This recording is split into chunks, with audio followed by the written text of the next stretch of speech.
Welcome to A Toast to Truth, where we share our experiences dealing with emotional, mental, and financial frustrations in business.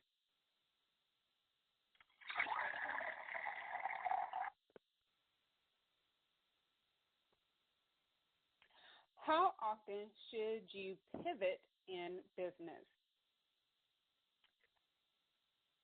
This is Season 2, Episode 9, and we are talking about pivot, pass, pause.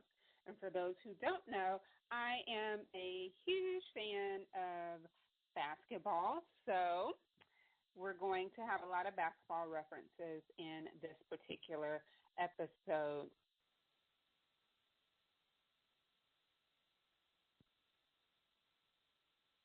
And this particular episode, I am my own special guest co-host. So you will be listening to my personal thoughts on pivot, pass, and pause when it comes to business.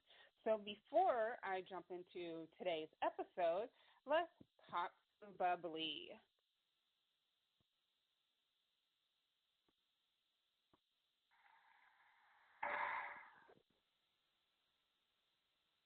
So my celebration today is, it's been a really long summer. I had a lot going on with the Houston African American Bloggers Association, and I am very pleased with everything we had that we did. Yesterday was our second annual blog boot camp, and it was a virtual boot camp. So for those who missed it, you can go ahead and catch the replays and catch up on all the sessions that you missed. And we're also rolling out some new things.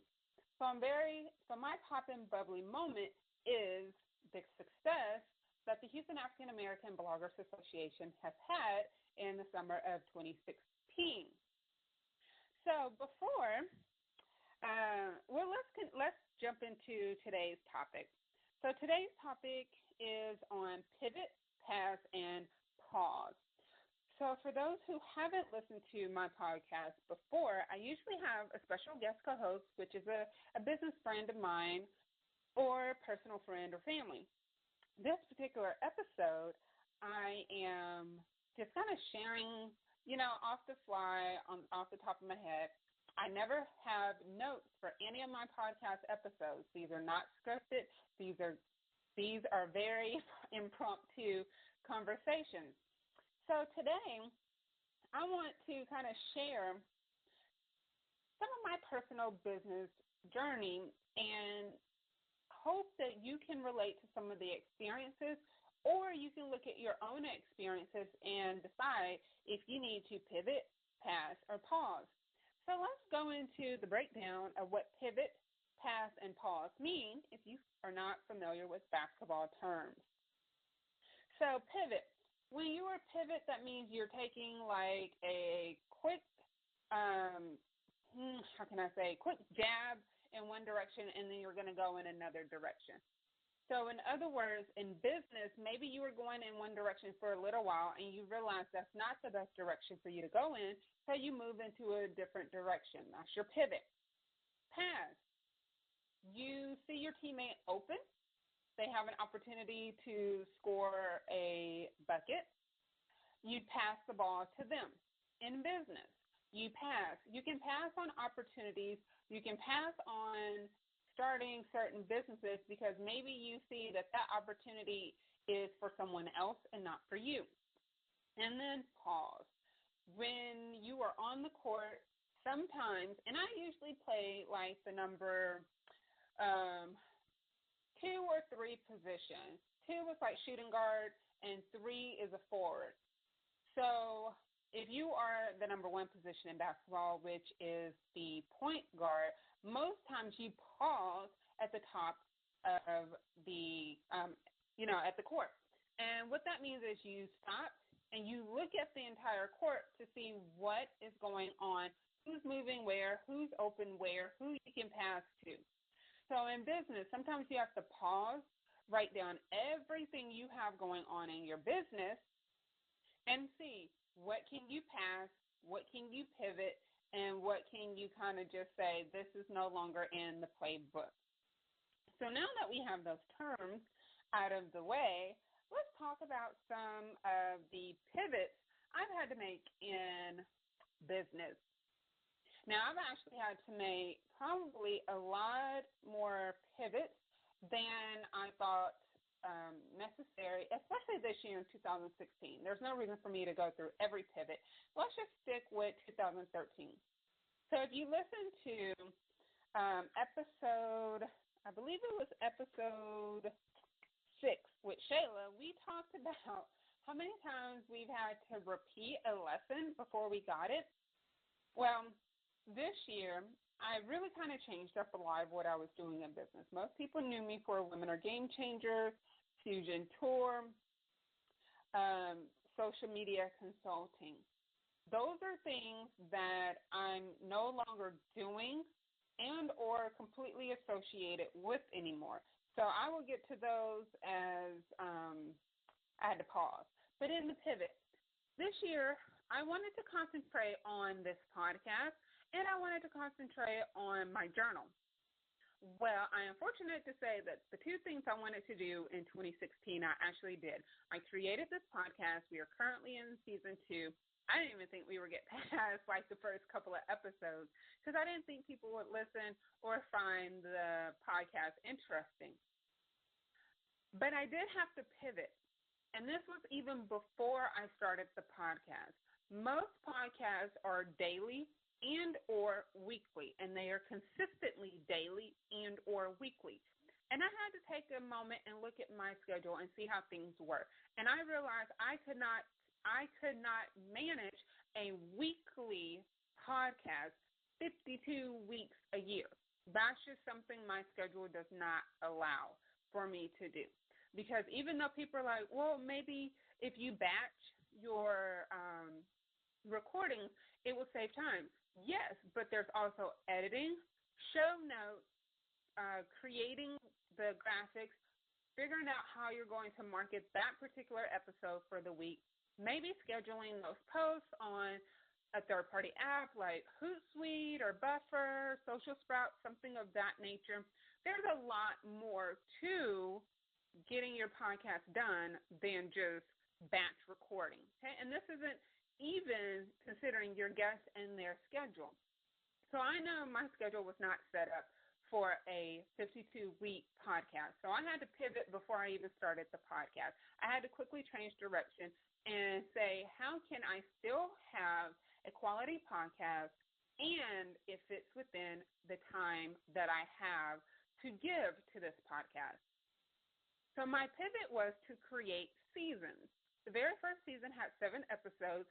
Season 2 has 13 episodes, and I don't even know what's going to happen in Season 3. But this works for me. This gave me a certain amount of time. So for Season 1, February and March, those were my allotted times where I was going to spend the majority of my presence online and offline, talking, promoting, doing everything for the podcast. Season 2 was June 5th through August 28th. So that's my allotted time for the summer to focus on the podcast. Now, I also was promoting the blog bootcamp for the Houston African American Bloggers Association, plus doing some other things for them as well. And I had a personal family situation that happened this summer, so it was very, very chaotic for me this summer. However, because I put it on my schedule, I knew that this pivot, this direction for Season 2 was something that I still had to stick to. So those are some pivots that I made with the podcast. Now let's talk about the journal and some pivots I had to make. I had this journal planned. I had it created. It took a minute because I didn't understand the publishing world. However, it's published, it's out, it's ready. You can purchase it. Now here's the pivots that I had to make for the journal. The initial market that I wanted to purchase this journal, I realized is not, I needed to come at them a different way. I had to pivot. I have to change direction in order for that particular audience to take advantage of the journal. So currently I am working on that pivot. I am working on that new direction that I'm having to make with the journal. But for those who don't know about the journal, the Truth Confidant Journal is a self-paced. Even though it's self-paced, I really want you to still work on it for 90 days consistently. It is a twofold journal. The journal itself is a mental detox. The other part of the journal is a productivity tool. So what does that mean? You have space in the journal to mentally detox every single day for 90 days. It allows you to mind dump, to clear your thoughts, clear your mind, clear your head, so that you're focused on accomplishing your goal, which is the second part of the journal, your productivity tool. It allows you to really figure out the goal that you want, break it down, and then be able to take actionable steps every single week for a 90-day cycle to help you actually accomplish your goal. So I know there's a lot of journals out there that are way less expensive than mine. However, my journal comes with 2 courses to walk you through understanding what journaling is, how you can journal, and the benefits of journal.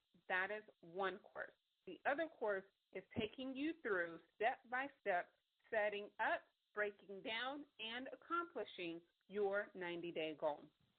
So those are my 2 pivots for this year.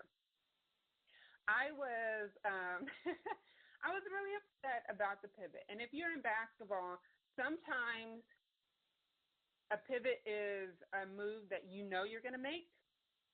Sometimes a pivot is something you have to do based on the reaction of your defensive player. So in business, sometimes you know something may come up, so you already have an alternative. You have that pivot ready to go. Other times you have things planned, and then boom, something comes up, your defense comes up, an obstacle in business comes up, and it prohibits you from going in the direction you intended to go in.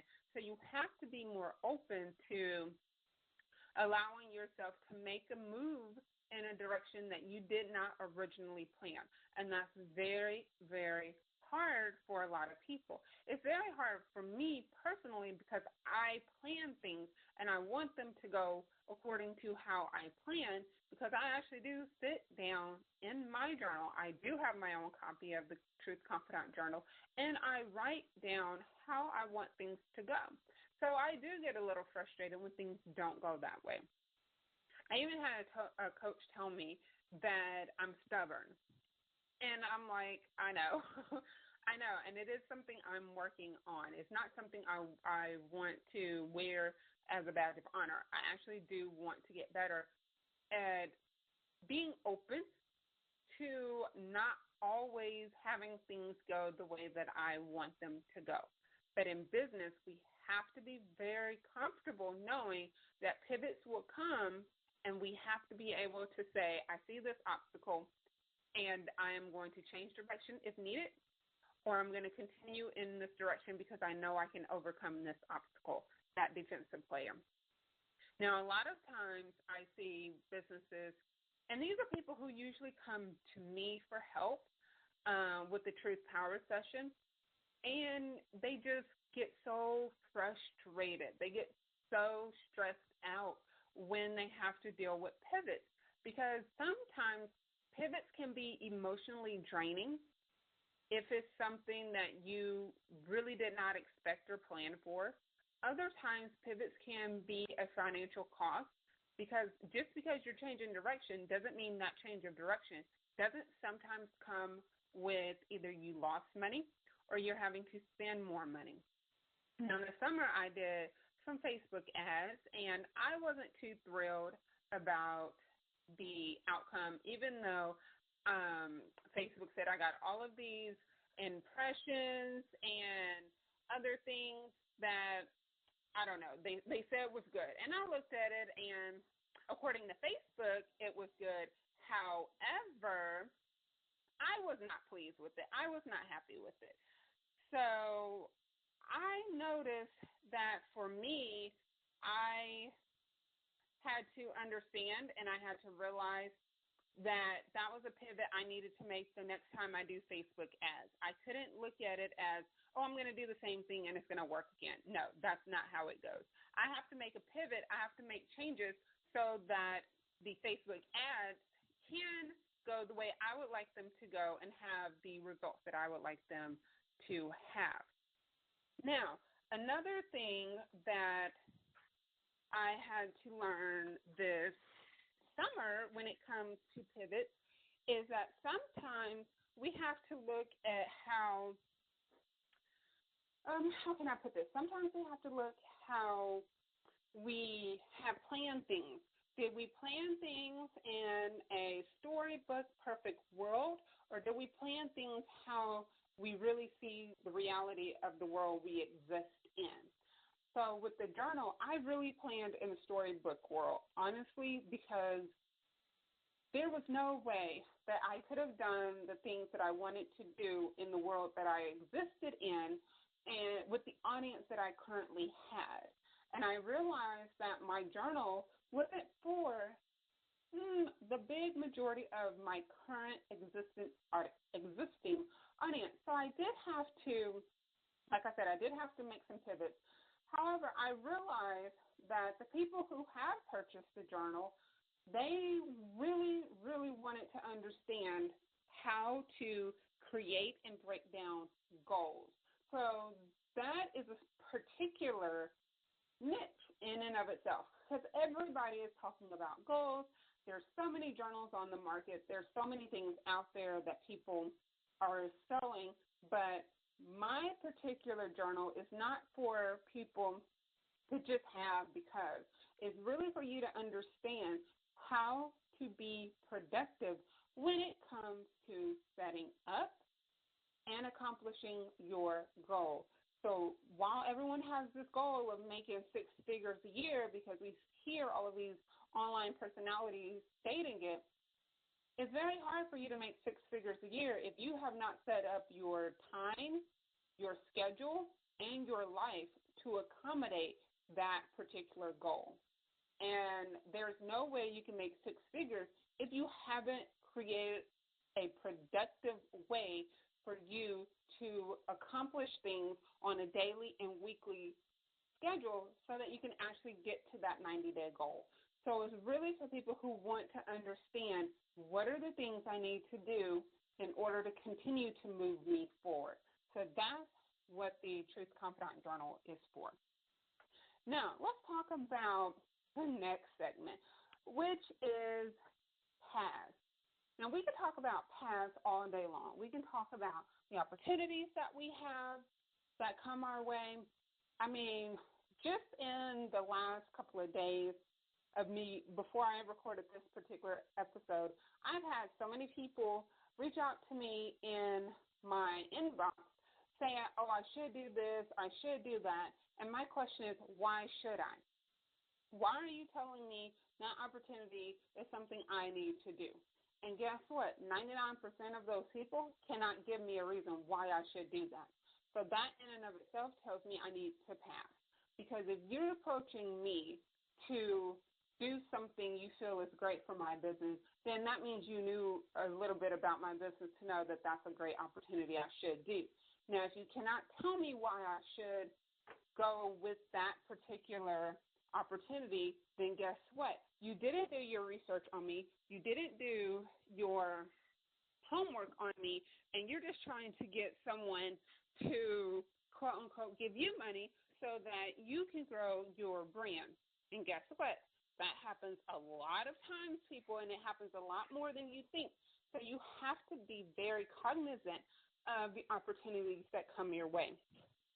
Now, on the flip side, there are a lot of opportunities that I would love to take. They fit my niche, they fit my personality, they fit my interests, they fit causes I believe in, they fit the theme of my blog, et cetera, et cetera. They actually align with something I can do as far as my gift, talent, and skill set. However, I still have to sometimes pass on those because my time will not allow me to take on that opportunity to actually do and fulfill it. So it goes back to what I was saying earlier about time. You have to make sure you have time to do everything. And if you don't have time, certain things will suffer. And if those things are professional, if those things are related to your business, then that hurts your image as well. Trust me, I have been there, so I know the feeling of having to build back that credibility because you have so many things on your plate that certain things fell to the wayside. Another reason to pass on certain opportunities, you don't have the money. Let's be honest. So many people will approach you because you are an entrepreneur. And for people who really don't understand entrepreneurship, they think entrepreneur means that person has money and that person has a lot of money to spend, and these people will, quote, unquote, invest in themselves. So you will be approached by so many people who have these opportunities for you to add this, do this. It will help your business. It will bring another stream of income. It will do this for your business. Oh, my God. It can be overwhelming to have all of that coming at you and having to say no. However, I don't have a problem saying no because I understand my time is my time, and I'm not going to allow anyone else to dictate my time. But that was something I had to learn how to do. That was something I had to learn to get to. A lot of times people don't have what it takes to say no because they are afraid of what people think about them. They are afraid of what people would say about them. They are afraid that they will, quote, unquote, lose business. But guess what? You have to not only look at your time, but you also have to look at your finances. Will your finances be able to accommodate and help you fulfill that opportunity? If it won't, then you need to pass on that opportunity. Again, every opportunity that comes your way is not meant for you to do at that moment. So what we're going to do now is take a quick sip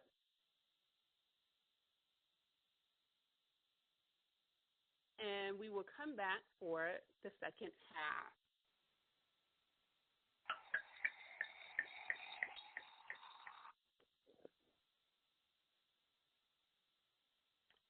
Have you purchased your Truth Confidant journal? If not, go ahead to VernettaRFerney/Truth Confidant and order your journal so that you can learn more about accomplishing your goal. And don't forget to book a Truth Confidant session. That way you can actually get help with a business situation or obstacle that you are currently facing. Okay, so let's get back to the second half of this episode. So we were talking about passing before, and we are going to continue with passing on opportunities. Now, I know what you're probably thinking. Why would I listen to an episode that's telling me to say no, telling me to pass on all these opportunities? I'm in business to make money. Yes, you are. However, you cannot make money if you have no time and no money to invest in the opportunities that do come your way. So let's talk. So we've already hit, sometimes you don't have the time for an opportunity. Sometimes you don't have the money for an opportunity. That's why you have to pass. And here's the third reason that you should probably pass on some opportunities. You are not mentally healthy. Yes, I said it. Did you know that entrepreneurs actually have a high percentage of suicide rate because they feel alone? Well, not lonely. They feel lonely because they feel no one understands the pressures that they deal with. No one understands all that they have to go through to have a successful business. So you have to look at opportunities, and sometimes you have to look, am I in the right state of mind to make this opportunity be the best opportunity for me and my business? If not, you have to let that pass. You have to, pass the opportunity to someone else. In 2015, I put Women Are Game Changers Fusion Tour on hiatus. I was also teaching at a college at that time, and I really had to pass on so many opportunities because I was not in a good mental state. I had to work on myself. I had to go through my therapy sessions. I had to kind of see what was on my plate, unload things, really evaluate what was going on so that I could be the best person for myself. Now, come 2016, I know exactly what I want to do, exactly where I want to go, who I want to help, the things that I want to do. And it's a lot smaller list than what I had previously done that people have known me for. I get approached with opportunities all the time that I'm having to pass on, not because I'm not mentally strong and not because I may not have the finances for it. Most times I'm passing on them because time. A lot of people keep saying, oh, this opportunity is great. However, they're not looking at my time schedule. They don't know all the things that I have going on.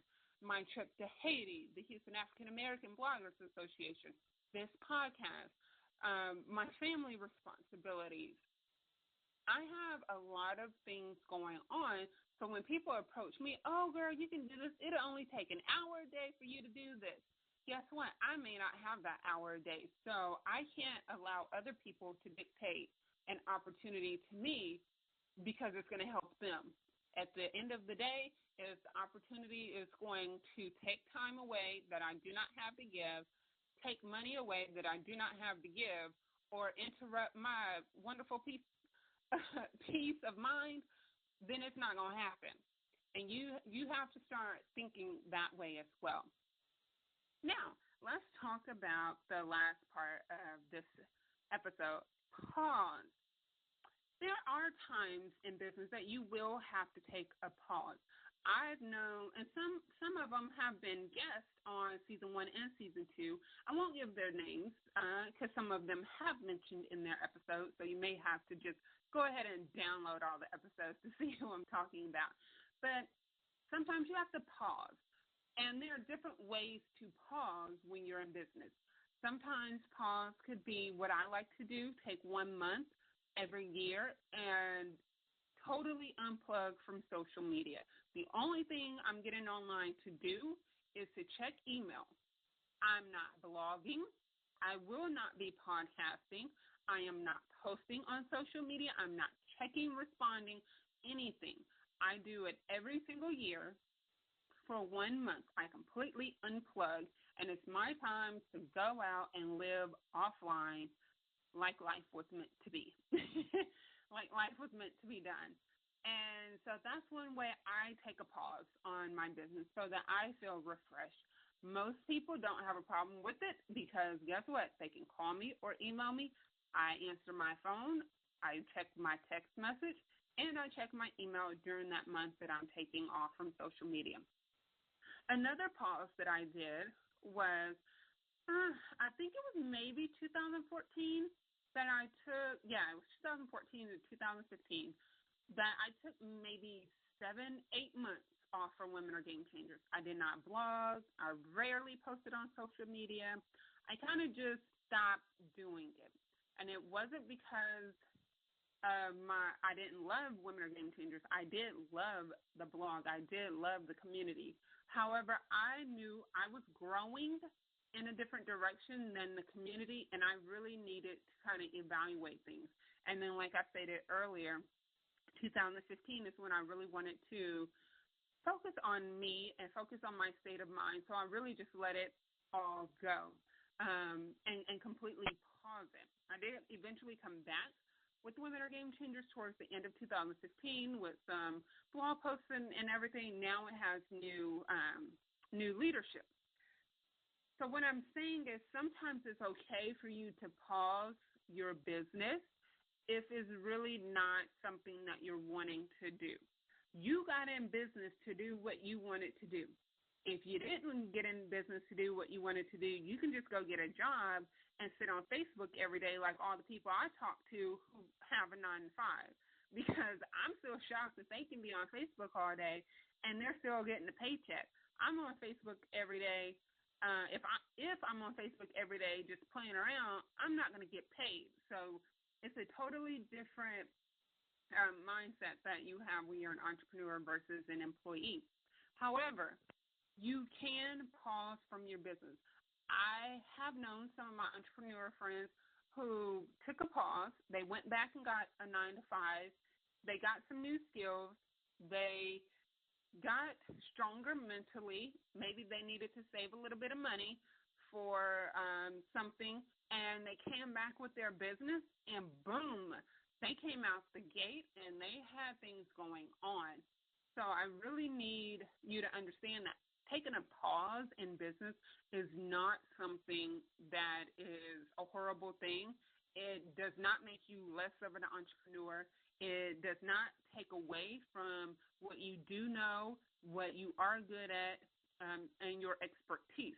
What it does, it makes you become aware of what you are giving and what you are lacking when it comes to addressing the needs, providing the solutions that your market is searching for. So don't sit there and think that taking a pause is something that's going to make you look bad, because there's a lot of entrepreneurs that I've talked to, and they're very worried about what others say, think, and do in regards to their business. And you can't always work like that, trust me, because it actually is more of a detriment to you to think and act that way when you're always basing what other people will say, do, or think based on what you will say, do, or think. You have to be confident enough that what you are saying, what you do, and what you were thinking in regards to your business will attract the right people. Now, we're going to talk about marketing in another episode. I think this is episode 10. Oh, yeah, it's next week. We're going to talk about sales and marketing then. So come back next week for episode 10, and Jasmine will give you so much information when it comes to sales and marketing. Okay, here's another reason you would probably take a pause in business. Family situations. Now, I have a personal family situation this summer. However, it did not mean that I had to pause my business. However, I did have to make a pivot because of the situation. I had to leave Houston and go to where the family member is who needed my help. And I'm literally spending 4 months away from Houston. So that means I cannot go to networking events. I cannot go to events. I cannot do the press that I have been asked to do. I cannot meet in person with people who want to meet. I'm having to do everything phone and email and online. So that is a pivot that had to be made this summer. However, I'm still having things move forward. So I didn't have to take a pause. Now, there are some people I know, personal friends of mine, who did have to pause their business for a few months because of family situations. They really did not have time because they are solopreneurs. They didn't have time to run the business and take care of the family situation that they were going through. So in that case, for them, their family was more important, and their business, they would have to just come back and kind of pick up where they left off and make it work. And I've seen several people do it, and it can be done. However, you have to understand that sometimes when you take that pause, it's going to be a slow buildup on your way coming back from your break. And I don't want you to think, well, this is this is horrible. I should have never taken my pause. Or this pause really disrupted my business. It can disrupt your business. It will disrupt your business. However, you can't sit there and choose your business over your family if you have other means of making money, other means of money coming in. Okay, so taking a pause is a very personal decision, and that's not one to take lightly. That's what I really want to emphasize. Taking a pause is not one that you should take lightly. So we're wrapping up towards the end of this episode. It wasn't going to be long because it was just me. However, I really want you to understand pivot, pass, pause. In business, sometimes you have to take a pivot. Sometimes you have to go in a different direction. Sometimes you're going to have to pass up an opportunity because it may not fit with your time, with the budget you have, or with your current state of mind. And sometimes you have to take a pause because you need time. You need to work on that. So we are going to give the final toast.